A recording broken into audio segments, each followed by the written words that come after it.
Je dois vous avouer que je vis un combat quotidien. À tous les jours de ma vie, je dois lutter avec ça. Puis à quel point je trouve ça difficile. À tous les matins, il faut que je me réveille. Il faut que je sorte de mon lit. À quel point c'est difficile que de sortir de son lit. Surtout des matins comme aujourd'hui, où il fait moins 26 dehors. Là, on a envie de rester au chaud dans nos couvertes. Pas envie de sortir de notre lit. Il n'y a pas juste ce matin. Je dirais que même l'été, des fois, j'ai envie de rester dans mon lit et j'ai pas envie d'affronter la journée qui s'en vient. Hein? Parce qu'avec nos journées viennent des responsabilités. Avec nos journées viennent des imprévus. C'est quelque chose que j'ai beaucoup de difficultés à vivre avec. Donc pourquoi est-ce que je ne resterais pas dans mon lit? Y a-t-il moyen de juste skipper la journée, hein? Passer à autre chose? Oui, je vais prendre la prochaine. Mais l'être humain a réussi à inventer quelque chose pour faire un compromis. Donc, peut-être que vous connaissez ça. Moi, je me suis rendu compte que ça me permet de rester confortable à un certain point, tout en me rappelant que j'ai des responsabilités à vivre. Et à un moment donné, j'ai réussi à sortir de mon lit grâce à cette invention-là. Mais plus je l'utilise, plus je me rends compte que c'est une invention qui est frustrante. Je parle du bouton snooze. Si vous avez un cadran, vous remarquerez qu'il y a un bouton snooze, c'est le plus gros de la gang. Okay? Il est souvent sur le dessus pour que, une fois encore un peu endormi, tu peux taper dessus et que ça fonctionne. Le fonctionnement du bouton snooze, c'est qu'il y a un cadran qui sonne. Quand le cadran sonne, c'est pour te dire la nuit est finie, le jour approche, c'est le temps de te lever, tu as une journée à vivre. Le bouton snooze, lui, te permet de reporter ce réveil-là de 10 à 15 minutes plus tard. Quel beau compromis. Hein? Je peux rester dans mon lit 10 à 15 minutes en étant sûr et certain que ça va ressonner. Je ne passerai pas à côté. Parce que quand tu n'as pas de bouton snooze, puis que tu restes dans ton lit, moi, ce qui arrive la plupart du temps, c'est que je me rendors, puis là, je me réveille trop tard. Puis là, je suis en retard, puis je dois courir encore plus vite que si je m'étais levé alors que ça l'a sonné. Mais avec le bouton snooze, tu es sûr que le cadran, il va sonner à nouveau. Je peux rester confortablement dans mon lit 10 à 15 minutes de plus. Je trouve ça frustrant pour deux raisons. Plus je l'utilise, plus je suis fru envers moi-même. Parce que premièrement, quand j'utilise le bouton snooze, ça fait juste me montrer que j'ai mal géré mon sommeil. J'aurais pu me coucher plus tôt pour être sûr d'avoir assez de temps de dormir. Et de toute manière, ça fait probablement 8 heures que je dors. C'est le temps que je me lève. J'ai assez de sommeil, là. Si je reste dans mon lit, c'est vraiment juste parce que j'ai mal géré mon sommeil. Ou, la deuxième raison pour laquelle ça me frustre, c'est que je suis lâche puis paresseux puis que j'ai juste envie de reporter la journée 10 à 15 minutes de plus. Mais c'est drôle, plus on l'utilise, le bouton snooze, plus on s'habitue au bouton snooze. Puis là, on se dit, OK, je vais prévoir, je vais mettre mon cadran 1 heure plus tôt, comme ça, je vais pouvoir snoozer 4 fois. Hein? On se fait des stratégies comme ça pour être sûr de passer. Puis là, je me rends compte qu'à un moment donné, il faut que je snooze 5 fois. Puis après ça, il faut que je snooze 6 fois, parce que c'est jamais assez. C'est vraiment agréable, le bouton snooze. Puis lorsque je regarde à ma vie, je me dis, me semble que j'aimerais ça avoir un bouton snooze pour d'autres sphères de ma vie. Hein? J'ai des examens qui s'en viennent, je suis en fin de session présentement. Y a-t-il un bouton snooze pour ça? Reporter ça 1 semaine ou 2 de plus. Je dois aller faire l'épicerie. Il fait moins 26 dehors. Y a-t-il un bouton snooze pour ça? Je suis fâché après ma femme ou ma femme est fâchée après moi. Puis je sais qu'en retournant à la maison, on va juste s'engueuler. Y a-t-il un bouton snooze pour ça? Mais si je vous parle de ce fameux bouton snooze-là, c'est que je me rends compte qu'il est facile à utiliser dans notre vie chrétienne. À toutes les fois qu'on ouvre la parole de Dieu ou qu'on entend la parole de Dieu prêcher, puis qu'on entend ce qui est réellement écrit, c'est comme un cadran qui sonne, qui nous dit là, vous devez passer à l'action. Là, vous devez mettre en pratique ce que vous venez d'apprendre. C'est très facile d'utiliser un bouton snooze puis de dire oui, j'ai compris, mais je vais attendre à plus tard. Si je peux rester dans mon confort, encore 10 à 15 minutes de plus. Peut-être que le dimanche matin, c'est votre cadran qui sonne. Peut-être que c'est le seul moment dans votre semaine où vous entendez parler de la parole de Dieu. C'est un cadran qui sonne. Puis lorsqu'on sort de l'église, lorsqu'on sort du bâtiment dans lequel on se réunit, on va laisser ça de côté, on va attendre. On va attendre à la semaine prochaine, quand ça va sonner à nouveau. On va voir si là, je suis rendu à me réveiller pour de vrai. Mais pas dans le passage qu'on regarde est clair. c'est l'heure de se réveiller maintenant. En fait, Paul, il demande aux Romains du 1er siècle après Jésus-Christ de rester vigilants et de persévérer dans leur vie chrétienne. D'arrêter d'essayer de reporter ça plus loin. Que là, c'est le temps maintenant de la vivre. Il n'y a pas de bouton snooze dans cette situation-là. Lorsqu'on lit le texte, il n'y a même pas cette option-là. Et si Paul le prêche, c'est probablement parce qu'il sait que c'est facile d'essayer de reporter ça plus loin. Donc, on va regarder le texte en 2 temps. On va d'abord voir une prise de conscience, puis après ça, une mise en pratique. Si on veut, le premier point qu'on va regarder, c'est Paul qui nous dit « réveillez-vous ». Puis le deuxième point, c'est « levez-vous ». Donc, ça, on commence avec le premier point, « réveillez-nous ». On lit au verset 11, « Cela importe d'autant plus que vous savez en quel temps nous sommes. » Wow, là, je vais juste mettre un frein tout de suite. « Cela importe d'autant plus. » De quoi qu'il parle, Paul? On est en plein milieu d'une idée, on ne sait pas de quoi qu'il parle. Puis si ça vous arrive de lire votre Bible, vous avez un plan de lecture biblique et vous arrivez à des passages comme ça, où il y a un mot « cela », puis vous ne savez pas de quoi ça parle, ça vaut la peine d'arrêter et d'essayer de chercher à comprendre, pour être sûr qu'on ne passe pas à côté du message que Paul veut donner. Alors si on prend le temps de regarder le contexte global, l'épître de Paul aux Romains, on voit qu'il y a vraiment un chapitre qui fait une séparation entre le début de Romains et la fin de Romains. Les 11 premiers chapitres, Paul expose l'Évangile dans lequel il croit. Cette puissance de Dieu qui a le pouvoir de sauver quiconque qui croit en Jésus-Christ. Et pendant 11 chapitres, il prend la peine de tout expliquer la théorie. Et à partir du verset 12, il passe à la pratique. En fait, si on essaie de faire le survol très rapide de l'épître de Paul aux Romains, il commence en disant que l'humanité entière est condamnée à cause de son péché. Tous les êtres humains sont pécheurs de nature et ne peuvent donc pas être acceptés agréablement par un Dieu qui est saint, qui est parfait. Alors l'humanité est condamnée. Et c'est pour ça qu'il a envoyé Jésus-Christ, pour justifier l'humanité. Lui qui a été parfait alors que nous, on ne peut pas l'être. Il a choisi de mourir sur la croix pour prendre la conséquence de notre péché sur lui et nous donner sa justice. Et là, Paul va, pendant 2 chapitres, dire que c'est par la foi seulement qu'on peut vivre ce grand échange-là, qu'on peut recevoir la justice de Dieu et que lui prenne la condamnation de notre péché. Une fois qu'on a la justice de Christ, on peut être accepté par Dieu. En fait, c'est le seul salut qui existe, le seul moyen d'être sauvé de notre péché. Après avoir parlé d'être justifié, Paul parle d'être sanctifié. Comme quoi qu'une fois qu'on a reçu ce salut-là, qu'on a reçu la justice de Christ, Dieu commence une vie nouvelle avec nous autres, où il nous transforme de plus en plus selon la justice de Christ qu'on a reçue. Et plus les jours avancent, Dieu nous transforme pour qu'on ressemble de plus en plus à Jésus. Et après avoir parlé d'Israël, on arrive au chapitre 12. Là, Paul parle de la mise en pratique. Donc, le passage qu'on a ce matin est dans cette partie-là de la mise en pratique. Paul nous demande de passer à l'action, de mettre en action ce salut-là qu'on a reçu en Jésus-Christ. Ça, c'est le contexte global, si on veut. Puis si on y va avec le contexte immédiat, laissez-moi lire rapidement les versets 8 à 10, dans Romains 13, toujours. Au verset 8, Paul dit « Ne devez rien à personne, si ce n'est de vous aimer les uns les autres. Car celui qui aime les autres a accompli la loi.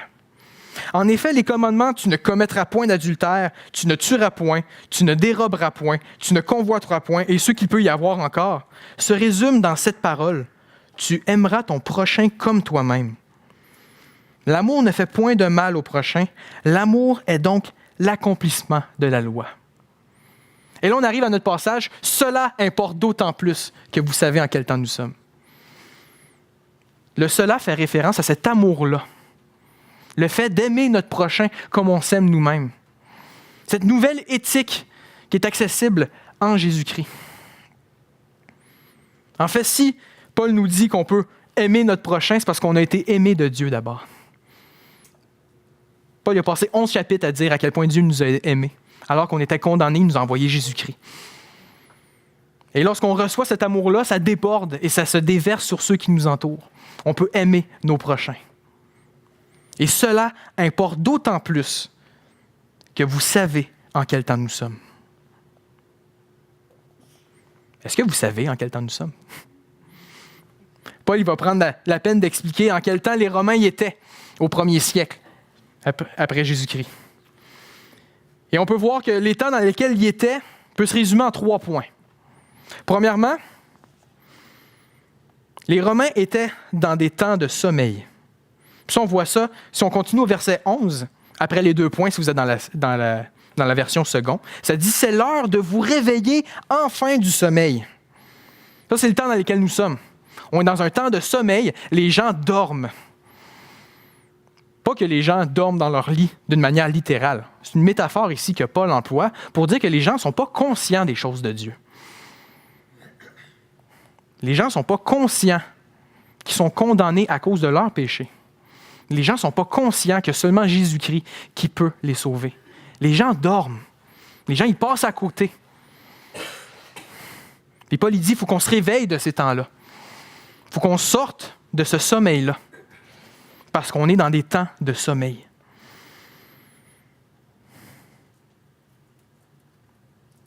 Et non seulement on est dans des temps de sommeil, mais on est dans des temps d'espérance. Parce qu'à la fin du verset 11, Paul dit « Car maintenant, le salut est plus près de nous que lorsque nous avons cru. » Ça peut être mélangeant ici, parce que Paul utilise le mot « salut » pas comme on l'entend habituellement. Souvent, quand on entend le mot « salut », on pense au fait que Christ est mort pour nous, qu'il est ressuscité d'entre les morts pour nous offrir la vie éternelle. Et par la foi en lui, parce que je crois que Christ a fait ça pour moi, qu'il a réellement pris mon péché pour réellement me donner sa justice, je suis sauvé. Mais ce n'est pas de ce salut-là dont Paul parle. En fait, il met en relation 2 événements. Il y a le salut et il y a le moment où on a cru. Et Paul dit que maintenant, le salut est plus près de nous que lorsque nous avons cru. Alors, lorsqu'on a placé notre foi en Jésus-Christ, qu'on a reçu sa justice alors que lui, il a pris nos péchés, ça, c'est le moment où on a cru. Mais maintenant, est-ce que vous avez arrêté de souffrir après ce moment-là? Non? Est-ce que vous avez arrêté de pécher après ce moment-là? Au chapitre 1, Paul dit que la création entière souffre les douleurs de l'enfantement. On vit dans un monde où le péché règne. Et oui, on a cru en Jésus-Christ qui nous libère de la condamnation du péché. Mais on peut espérer un jour le salut où le péché va être détruit une fois pour toutes. Ça, c'est les 2 moments dont Paul parle ici. Le moment où on a cru et le jour du salut. Et ce qui est intéressant, c'est qu'il fait une vérité qui est très évidente. Parce qu'il nous dit que le salut est plus près de nous que lorsqu'on a cru. Puis ça peut juste être vrai. Parce que peu importe il est où le salut, on ne sait pas quand, on sait pas c'est quand cette journée-là où Dieu va détruire le péché une fois pour toutes. Mais Jésus a dit que le Père a choisi la date et l'heure. Donc on va mettre ça ici. Là, il y a la journée où on a cru et le temps passe. Et à chaque seconde, on se rapproche du salut. Ça, c'était vrai pour les Romains au 1er siècle. Et là, 2000 ans plus tard, c'est encore plus vrai pour nous aujourd'hui. Parce que là, si on prend une grande ligne du temps, il y avait les Romains du 1er siècle qui s'approchaient de plus en plus du salut. Puis là, on est ici, là. On va dire, je ne sais pas. On est en 2018, et plus le temps passe, plus on s'approche de ce salut-là. Est-ce qu'il est ici? Est-ce qu'il est là? J'ai aucune idée. Est-ce que ça va être tantôt, ce jour-là? Est-ce que ça va être dans une semaine, 1 an, 10 ans? Je ne sais pas. Mais une chose qui est sûre, c'est qu'on s'en approche de plus en plus. Et on peut espérer à cette journée-là qui s'en vient. Le salut est plus près de nous que lorsque nous avons cru. Alors oui, on est dans des temps de sommeil, mais on est dans des temps d'espérance. Et troisièmement, on est dans des temps de la fin. Au verset 12, Paul il dit que la nuit est avancée et que le jour approche. C'est comme si on était à une heure où on voyait déjà les premiers rayons de soleil. Le soleil n'est pas encore levé, mais on sait qu'il s'en vient. C'est dans ces temps-là qu'on est. Puis on peut en être sûr, parce que si on regarde le plan de Dieu d'une manière générale, Dieu a créé l'être humain. L'être humain a désobéi à Dieu, s'est rebellé contre lui. Le péché s'est mis à régner dans le monde. Jésus-Christ est venu pour nous libérer de la condamnation du péché. La prochaine étape dans le plan de Dieu, c'est de renvoyer Jésus-Christ. pour juger l'humanité une fois pour toutes et détruire le péché pour l'éternité. Donc le jour approche. On voit déjà les rayons de soleil parce qu'on sait que c'est la prochaine étape pour Dieu. Si c'était vrai pour les Romains au 1er siècle, c'est encore plus vrai pour nous aujourd'hui. Et à cause qu'on est dans ces temps-là, Paul il dit de se réveiller. Puis peut-être que vous vivez une vie endormie. Qu'après avoir ouvert votre Bible, vous la fermez, puis vous vous recouchez. Que vous n'êtes pas différent des gens autour de vous. Si je vous dis ça, c'est parce que moi, je me rends compte que c'est vrai pour mon cas. Très souvent, je choisis de repousser cette journée-là qui s'en vient. Mais une chose qui est sûre, c'est que c'est de plus en plus près de nous. Alors, c'est le temps de se réveiller. C'est le temps de saisir cette vie éternelle que Christ nous a donnée, qu'on peut jouir maintenant. On n'a pas à attendre après notre mort pour pouvoir vivre cette vie éternelle-là. On peut en profiter maintenant. C'est pour ça que Paul il dit non seulement de se réveiller, mais là, il va nous encourager à nous lever. On a vu que Paul il a dit « Réveillez-vous ». Là, Paul il va dire « Levez-vous ». Parce que c'est bien beau être réveillé dans ton lit, si tu ne sors pas de ton lit, tu n'es pas plus efficace. Alors, comment est-ce qu'on met en pratique le fait de se réveiller? On va continuer au verset 12, où Paul dit « Dépouillons-nous donc des œuvres des ténèbres et revêtons les armes de la lumière. » John Piper, il fait une paraphrase qui est intéressante. Dans la version de John Piper, de ce verset-là, il dit « Là, c'est le temps de mettre vos habits de travail, puis d'aller travailler. Mais avant, il faut que tu enlèves ton pyjama. Tu ne peux pas laisser ton pyjama en dessous de tes habits de travail.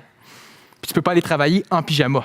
Donc, dépouillons-nous donc des œuvres des ténèbres et revêtons les armes de la lumière. » On enlève notre pyjama confortable qui fait en sorte qu'on a juste envie de rester dans notre lit, puis on va mettre nos habits de travail qui nous permettent de nous engager dans cette vie que Dieu nous a donnée. Alors, regardons ça en deux temps. Premièrement, dépouillons-nous donc des œuvres des ténèbres. De se dépouiller, c'est pas juste d'enlever ses vêtements, de laisser ça de côté, puis on va y retourner plus tard. Non, c'est de les jeter loin de nous, de les détruire, de ne plus jamais les revoir. Dépouillons-nous donc des œuvres des ténèbres. Parce que ces œuvres-là appartiennent à la nuit. Nous, on appartient au jour. Ça n'a plus rapport avec nous. Christ nous a libérés de ces œuvres-là pour nous donner de nouvelles œuvres. Et Paul y va de manière précise. Au verset 13, il décrit quelles sont ces œuvres-là. Alors lisons le verset 13 qui dit « Marchons honnêtement comme en plein jour, avec nos habits de travail, loin des orgies et de l'ivrognerie, de la luxure et de la débauche, des querelles et des jalousies. » Dans ce verset-là, on voit 3 catégories d'œuvres de ténèbres, si on veut. Regardons-les une après l'autre et cherchons à nous en dépouiller au plus vite possible. Alors, premièrement, on peut voir, la première catégorie, c'est ces œuvres de consommation, ou si on veut, de consommation immorale. Parce que la première catégorie, Paul il dit au début du verset 13, « Loin des orgies et de l'ivrognerie ». Et le mot « orgie » ici ne fait pas référence à l'orgie comme on l'entend aujourd'hui, qui est cette débauche sexuelle qui ne vaut même pas la peine d'être décrite. En fait, une autre traduction pour orgie pourrait être « ripaille ». Ça ne vous aide pas, hein, ripaille? Moi, ça ne m'aidait pas. J'ai dû ouvrir mon dictionnaire pour chercher c'est quoi ripaille. Et lorsqu'on parle de ripaille, on parle de grands festins, si on veut. Mais pas royal avec des grands habits, nos couronnes. On parle d'un buffet malsain. Là. Quelque chose d'horrible. Là. De la gloutonnerie, de la gourmandise. Puis c'est pas juste de la nourriture qu'il y avait à consommer dans ces orgies-là. On parle non seulement de boissons, mais on parle de toutes sortes de drogues qui pouvaient exister à ce moment-là. Donc on parle d'orgie, on parle de consommation exagérée, qui ne fait aucun sens. Et pourquoi il y a des gens qui cherchent ce genre d'orgie-là? C'est pour se faire plaisir. C'est que ça procure un plaisir immédiat. Et plus je consomme, plus ça me fait plaisir. Donc ça devient exagéré. Et non seulement il y a les orgies, mais Paul parle de l'ivrognerie. Ça, l'ivrognerie, c'est d'avoir consommé trop d'alcool. Donc, on voit qu'ici, on a une consommation immorale. Et Paul dit qu'il faut qu'on se tienne loin de ça, qu'on s'en dépouille, qu'on détruise ça de nos vies, complètement. Et après cette consommation immorale, la deuxième catégorie, c'est la sexualité immorale. Parce que Paul, il dit qu'il faut qu'on se tienne loin de la luxure et de la débauche. Quand on parle de luxure, on parle de commerce charnel. D'offrir son corps ou de consommer le corps de quelqu'un d'autre. D'une manière sexuelle, bien sûr. Et lorsqu'on parle de débauche, on parle de chercher des plaisirs sensuels. La sexualité n'est pas mauvaise en soi. C'est Dieu qui l'a créée, mais il a donné un cadre dans lequel c'était beau aux yeux de Dieu. Ici, la luxure et la débauche, on n'est pas juste à l'extérieur du cadre, on est complètement ailleurs. Ça, Paul il nous dit qu'on devrait se tenir loin de ça, qu'on devrait détruire ça de nos vies, s'en débarrasser une fois pour toutes. Et après cette sexualité immorale, la troisième catégorie, on peut parler de relations immorales. Parce que Paul il dit qu'il faut qu'on se tienne loin des querelles et des jalousies. Quand on parle de querelles, en bon québécois, on parle de chicanes, mais qui s'en vont un peu trop loin. La définition du Robert 2016 pour querelle, c'est des différends hostiles. Le fait que tu t'en vas rejoindre quelqu'un d'autre d'une manière hostile, pour un affrontement. Là, on parle de querelle ici. Et c'est malsain. C'est pas digne de l'amour qui importe d'autant plus parce qu'on sait dans quel sens nous sommes. Si on aime notre prochain, on ne devrait pas embarquer dans des querelles. Et non seulement les querelles, mais les jalousies. Je trouvais que la définition de jalousie que j'ai trouvée est vraiment intéressante. Pour jalousie, dans le dictionnaire, ça disait un attachement ombrageux. Le fait de s'attacher à quelque chose qui nous rend aveugles. Il n'y a rien d'autre qu'on voit à part cette chose-là qu'on convoite. Ces relations-là sont malsaines, sont immorales. Et en tant qu'enfant de Dieu, on doit se tenir loin de ça. On ne devrait pas y participer, on ne devrait même pas chercher à y participer. En fait, peut-être que vous regardez ces trois catégories-là, vous vous dites « Ouais, ça, c'est un peu extrême, là, Paul. Moi, je vis aucune de ces choses-là. » Quand je me suis mis à réfléchir à ça, je me suis dit ouais, quand j'entends la musique que j'entends, je regarde les films que je regarde, c'est des thématiques qui reviennent souvent, ça.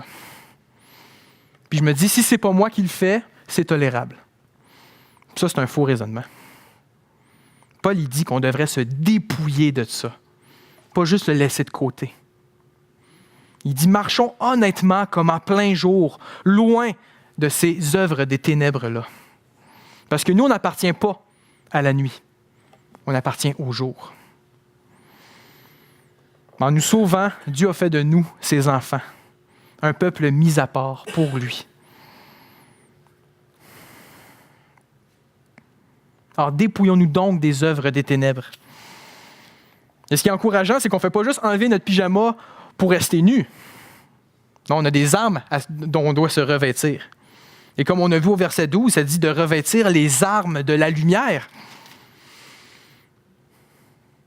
Et là, il y a un contraste flagrant entre les œuvres des ténèbres et les armes de la lumière.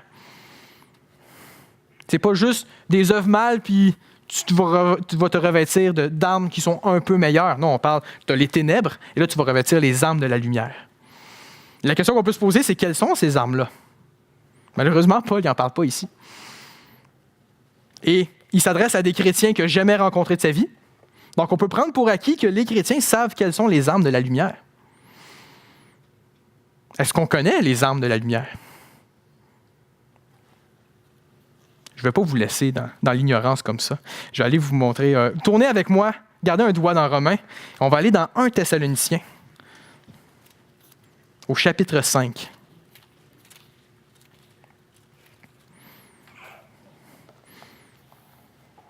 Dans 1 Thessaloniciens, au chapitre 5, on peut parler d'un passage parallèle, un passage qui ressemble étrangement à ce qu'on voit dans Romains 13. Parce que dans 1 Thessaloniciens 5, au verset 8,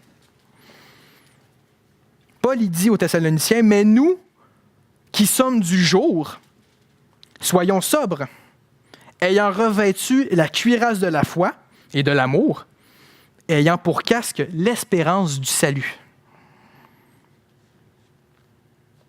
Alors ici, il y a 3 armes. C'est pas la cuirasse, c'est pas le casque. C'est la foi, l'amour et l'espérance. Ça, ces armes-là ne sont pas destinées à n'importe qui.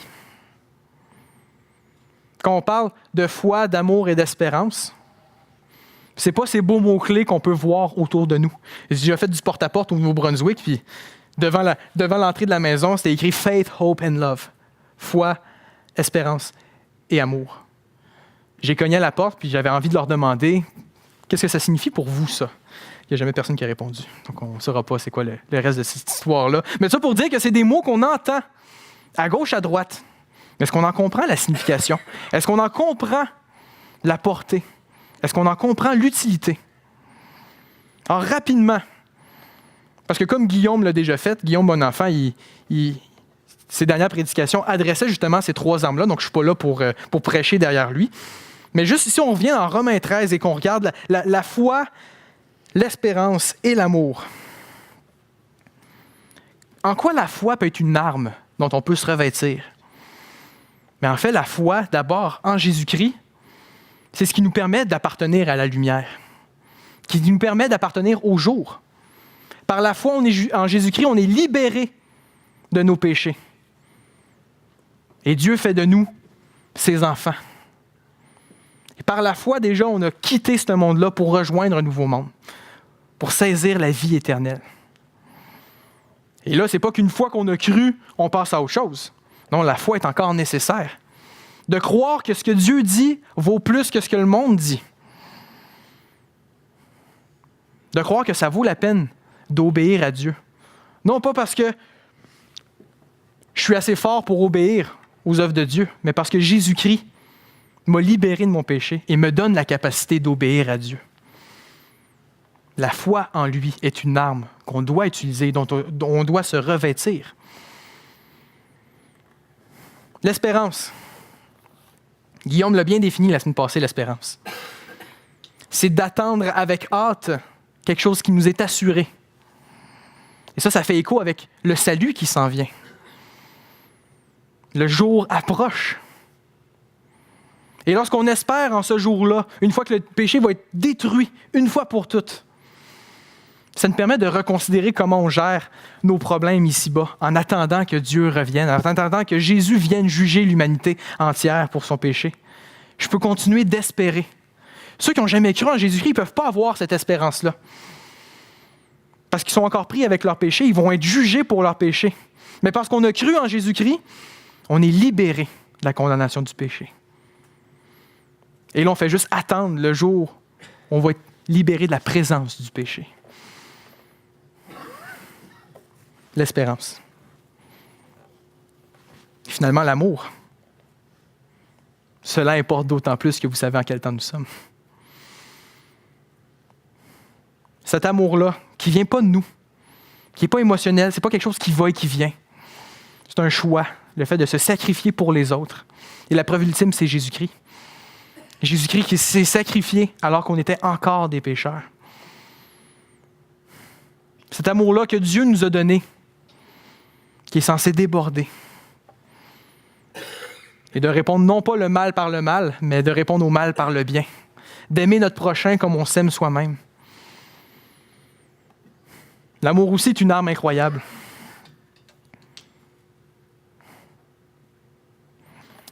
Dans 1 Jean,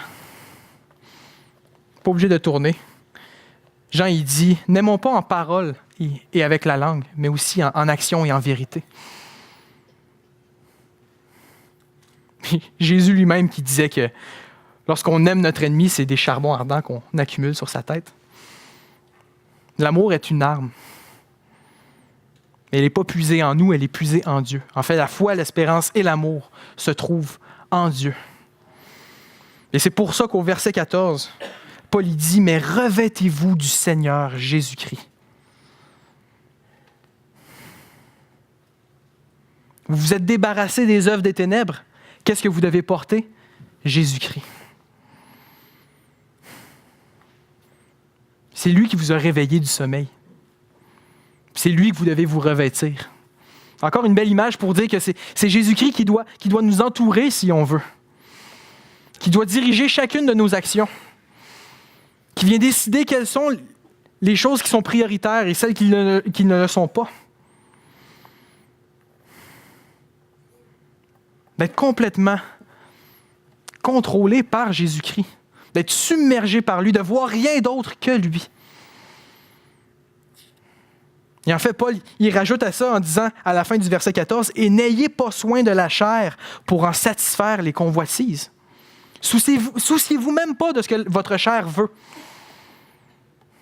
Parce que si on se concentre sur ce que nous, on veut pour notre propre bien et notre confort personnel, on s'approche des œuvres des ténèbres. Si on se revêt de Jésus-Christ, on est loin des œuvres des ténèbres.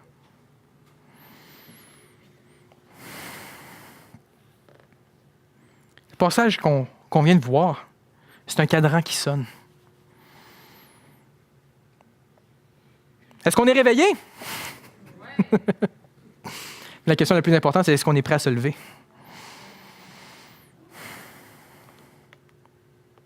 Quittons cette vie centrée autour de nous et saisissons cette vie centrée autour de Christ. Non pas parce qu'on est assez bon pour le faire, mais parce qu'il a payé pour le faire. Passons du temps avec lui dans sa parole. Passons du temps dans la prière avec lui. Entourons-nous de nos frères et de nos sœurs. Qu'il soit notre première solution. Pas notre dernier recours. Que ce soit lui le chauffeur, pas le copilote.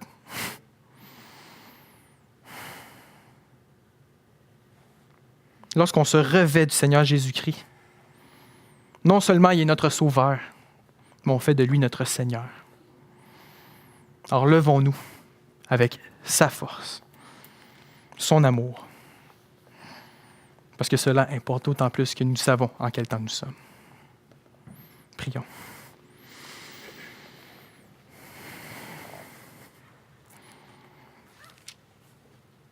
Père, on te rend grâce parce que tu es fidèle, alors que nous, on ne l'est pas. Seigneur grand Dieu, c'est toi qui nous dirige. C'est toi qui es souverain sur notre vie. Puis alors qu'on a ce désir de s'éloigner de toi, alors qu'on s'éloigne de toi réellement, tu trouves la manière de nous ramener à toi. Seigneur grand Dieu, réveille-nous. Empêche-nous de nous endormir puis de nous conformer à ce monde-ci. Renouvelle notre intelligence. Transforme-nous à l'image de Jésus-Christ. Parce que c'est sa justice qu'on a reçue par la foi en lui. Père, donne-nous ce cœur qui te veut toi seulement. Que nos âmes soupirent après toi. Que nos pensées soient remplies de Jésus-Christ. Et que notre force soit utile à ta gloire et à ta gloire seule. Seigneur grand Dieu, on te donne nos vies pour que toi seul sois glorifié. Garde-nous vigilants et garde-nous persévérants pour ce jour du salut qui s'en vient. Merci, Seigneur grand Dieu. Dans le nom de ton Fils Jésus-Christ. Amen.